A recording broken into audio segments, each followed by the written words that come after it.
எல்லோருக்கும் என்னுடைய மாலை வணக்கத்தை தெரிவிச்சுக்கிறேன். நினைச்சதான் சிவா சார் கொஞ்சம் பேசிட்டாரு. அதுல ஒரு சின்ன இந்த ரிவ்யூஸ் பத்தி அவர் சொல்லியிருந்தாரு. அதை பத்தி ஒரு சின்ன விளக்கத்தை நானும் சொல்லிடுறேன். 2022 நாங்க தமிழ் திரைப்பட தயாரிப்பாளர் சங்கம் அப்பயே நாங்க பத்திரிகை ஊடகங்களுக்கு ஒரு வேண்டுகோள் வச்சோம். என்னன்னா, சிறு படங்களுக்கு கண்டிப்பாக இந்த அப்ப வெள்ளி சனி ஞாயிறு மட்டும்தான் ஒரு வியாபாரமா இருந்தது. அதுல ஒரு ரிவ்யூங்கிற பேர்ல பல அந்த படம் அவங்க ரிவ்யூ சொல்றது தப்புன்னு நாங்க சொல்லல, கருத்து உரிமைன்னு சொன்னோம். அதே நேரத்துல அதுக்கு வர பின் விளைவுகளை அதனால ஒரு 100 குடும்பங்கள் பாதிக்கப்படுது. ஒரு படம் இந்த ரிவ்யூனால என்ன பாதிப்புனா ஒரு 100 குடும்பங்களுக்கு அது ஒரு தயாரிப்பாளர் தலையில மொத்தமா விழுந்துருது. அதனால அது ஒரு வேண்டுகோளா தான் நாங்க வச்சோம். மற்றபடி இன்னைக்கு சிறு படங்கள் இந்த வருஷத்துல அதிக சக்சஸா பாத்தீங்கன்னா நிறைய சிறு படங்கள் ஓடி இருக்கு. அதற்கு காரணம் அதோட ரிவ்யூஸ்.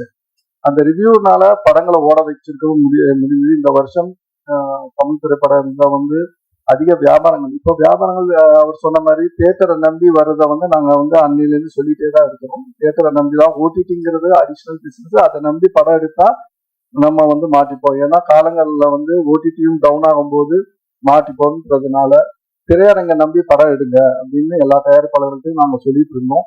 அதுதான் இப்ப 2024 வந்துட்டு இருக்கு. இந்த சிறு படங்களுக்கு இன்னைக்கு வியாபாரங்கள் ஒரு துளிர் விட்டு இருக்கு. சிறு படங்கள் தான் அதிகமா இந்த வருஷத்துல ஓடி இருக்கு. நீங்க கணக்கெடுத்து பாருங்க, எந்தெந்த படங்கள் ஓடி இருக்குன்னு கணக்கெடுத்தீங்கன்னா பாத்தீங்கன்னா ஓடி இருக்கு. அது அந்த முதல் நாள் ரிவ்யூ 2வது நாள் ரிவ்யூலனாலையும் ஓடி இருக்கு. அதே மாதிரி பெரிய படங்களோட பாதிப்பு என்னன்னா, இது 100 படங்கள் பாதிக்கும் போது ஒரு 1000 குடும்பங்கள், அது 100 குடும்பங்கள் இது பாதிக்குதுன்னா பெரிய படங்களோட சரிவு ஒரு 1000 குடும்பங்கள். ஏன்னா அதோடைய பட்ஜெட்ல இருந்து எல்லாம் ஒரு ஒரு எக்ஸாம்பிள் சொல்லணும்னா கிட்டத்தட்ட ஒரு 50 சிறு படங்களுக்கு ஏற்ற மாதிரிதான் ஒரு பெரிய பட்ஜெட் படம். ஒரு படம் மொத்தமா இண்டஸ்ட்ரியோட எல்லா விஷயங்களையும் பாதிக்கப்படும். அதனாலதான் அவங்க ரிக்வெஸ்ட் வச்சாங்க. அதை நாங்க முன்னாடியே சொல்லிட்டு இருந்தோம். ஒரு இமேஜா தயாரிப்பாளர்கள்ட்ட நாங்க திருப்பியும் அவங்க கிட்ட கேட்கிறோம், ஒரு படங்கள் ஓடுறதுக்கு உங்களுடைய ஆதரவு கண்டிப்பாக வேண்டும். அது சரியான முறையில நீங்க எங்களுக்கு ஒரு சப்போர்ட் பண்ணீங்கன்னா நல்லா இருக்கும்னு கேட்டுக்கிறேன். படத்துக்கு ஜேஎஸ்கே இந்த படத்தோட ஜேஎஸ்கே சார்ட்ட நான் பேசிட்டு இருக்கும்போது கொஞ்சம் ஃபுட்டேஜ் காமிச்சாரு. ரொம்ப பிரமாதமா இருக்கு. அதே மாதிரி நான் கேள்விப்பட்ட நல்ல மெசேஜ் இந்த படத்துல இருக்கு. நம்ம பாக்குறத ஒரு கண்ணோட்டத்துல பாக்குறோம். ஆனா படத்துல அது என்னன்னா வியாபாரத்துக்காக இது இந்த சாங்ஸ் ட்ரெய்லர்ஸ் காரணம் அதை தாண்டி படத்துல ஒரு பெரிய மெசேஜ் வச்சிருக்காரு. அது நானும் கேள்விப்பட்டேன். அதே நேரத்துல நான் இன்னொன்னு யோசனை, ஜேஎஸ்கே சார் நிறைய படங்களை நேஷனல் அவார்டு வின்னிங் படங்கள்லாம் எடுத்து தயாரிச்சவரு. இப்ப திடீர்னு இயக்குனருக்கு வந்தாரு, நடிச்சிட்டு இருந்தாரு. இயக்கத்துக்கு வந்துட்டு இருக்காரு. என்னன்னு யோசிச்சா, இன்னைக்கு தயாரிப்பாளர்களை நம்ம ஒரு டைரக்டரை நம்பி தயாரிப்பாளர்கள் பண்ணிட்டு இருக்காங்க. இன்னைக்கு கரண்ட்ல பாத்தீங்கன்னா சக்சஸ் ஆனவங்க எல்லாருமே இயக்குனர் தயாரிப்பாளர்கள் தான் சக்சஸ் ஆயிருக்கு. ஏன்னா அவங்க தான் இந்த பிசினஸே ரன் பண்ணிட்டு இருக்க மாதிரி ஒரு சூழ்நிலைகள் போயிட்டு. ஏன்னா தன் படங்கள் அப்படின்னு இருக்கிறதுனாலதான் அவர் அதை திங்க் பண்ணி தனக்கு இவ்வளவு படங்கள் தயாரிச்சாரு. அவருடைய கணக்கு எடுத்து பாத்தீங்கன்னா எவ்வளவு ஜெயிச்சிருக்காரு. படங்களுக்கு செலவுகள் அதிகமா பண்ணியிருக்காரு. படங்கள் நேஷனல் அவார்டு வாங்கியிருக்கு, பேர் கிடைச்சிருக்கு. பணம் கிடைச்சிருக்கான்னு கேளுங்க ஜேஎஸ்கே சார்ட்ட. அவர் அதுக்கு போராடிட்டு தான் இருக்காரு. அதனாலதான் இந்த படத்தை அவரே இயக்கி இதை ஒரு பட்ஜெட்ல பிளான் பண்ணி நானே ஷாக் ஆயிட்டேன். ஏன்னா நான் எங்க அப்பாவை பார்த்து ஒரு சின்ன படம், ஒரு குறுகிய காலத்துல ஒரு சின்ன பட்ஜெட்ல இப்படி ஒரு படம் பண்ணலாம் அப்படின்னா அப்பாவை நான் பார்த்து நிறைய பண்ணோம். அதுக்கப்புறம் நான் யாருமே அந்த ஸ்கேல்ல நான் பார்க்கல.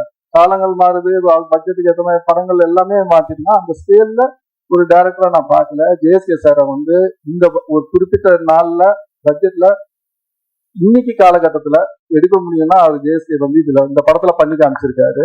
அதை கேட்டதுல தெரிஞ்சிச்சு. 100% சக்சஸ்.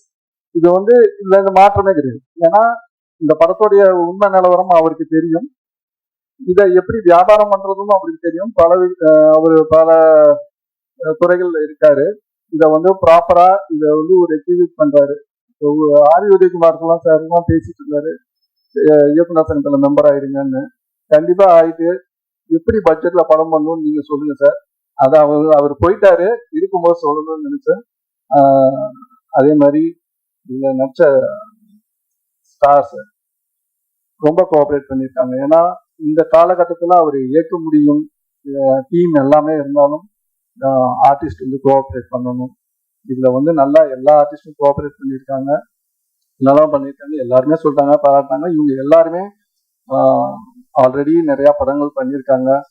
பாலாஜி முருகதாசர் வந்து 1 படம் பண்ணியிருந்தாலும் இதுக்கப்புறம் உங்களோட ஃபியூச்சர் வந்து கொஞ்சம் பிரைட்டா தான் வரும், இன்னும் பெட்டரா வரும் எல்லாருக்கும்.